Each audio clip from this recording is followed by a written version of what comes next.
Bismillah, cuba dua bahasa. Jom.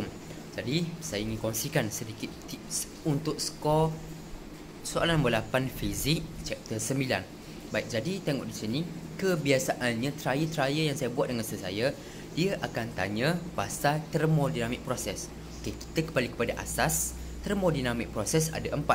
Pertama, isothermal, isovolumetrik ataupun isoklorik, isobarik dan last sekali adiabatik. Adiabatik ni ingat, terbuang terus sebab ni kita akan belajar dekat universiti. Jadi kita akan ambil 3 ni sahaja. Ni pertama, isothermal. Saya punya analogi, apa yang dekat termodinamik proses tersebut, itulah constant. Terutama contohnya isothermal. Temperature constant. Bila temperature constant, delta U kosong. Macam mana pula tu? Macam ni. Ibaratkan saya ada sekepi logam, tidak ada saya bakar logam ni ataupun saya sejukkan logam, temperature dia constant. Bila dia constant, tenaga dia sama, tak berubah. Jadi tenaga dia tak berubah, dia punya U kosong ataupun delta U dia kosong. Jadi kita punya asas formula adalah ni. Okey, kita boleh kaitkan dengan delta U kosong, Q tolak W, kita pindah-pindah. Q tu adalah heat flow dan W tu adalah work done. Jadi Q sama dengan work done. Jadi untuk cari work done untuk isothermal, kita tengok ada dalam formula ni. Ingat macam ni je. Lon untuk isothermal, untuk cari work done dia. Beres. Okay, next kita kembali kepada isovolumetrik ataupun isoklorik. Tapi obviousnya kita guna isovolumetrik. Kita tengok perkataan yang paling nampak sekali, iaitu volume. Jadi volume constant.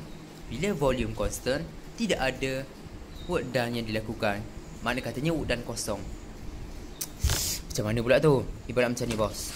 Saya ada botol air, isovolumetrik. Paras air hanya akan naik ataupun turun.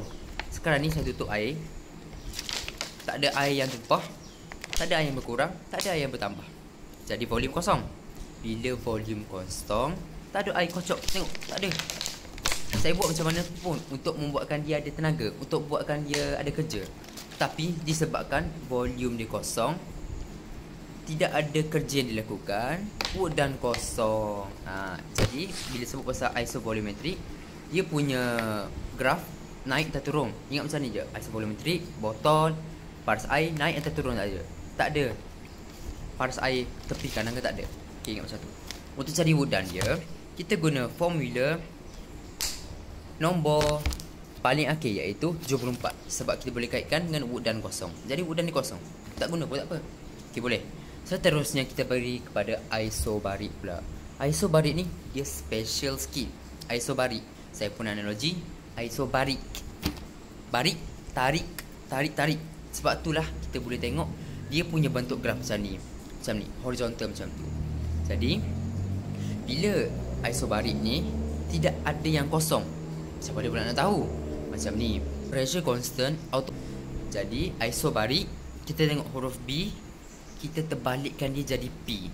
Jadi P, pressure constant, non-zero. Maknanya delta U, Q, W ada nilai. Apa formula yang boleh guna? Kita tengok nombor formula 72 dah guna, 73 pun kita dah guna, 74 kita dah guna, 73 lagi yang masih boleh guna. Jadi itulah formula yang boleh kita guna untuk cari work done. Adiabatik tidak ada masuk dalam silibus. Kita belajar, cuma tak mendalam dan sangat jarang ditanya dalam peperiksaan. Jadi itulah sedikit sebanyak perkongsian saya. Sepanjang 100 hari dah cakap orang putih, jadi kita cakap Melayu pula. Kita gabung That's all. Noktah.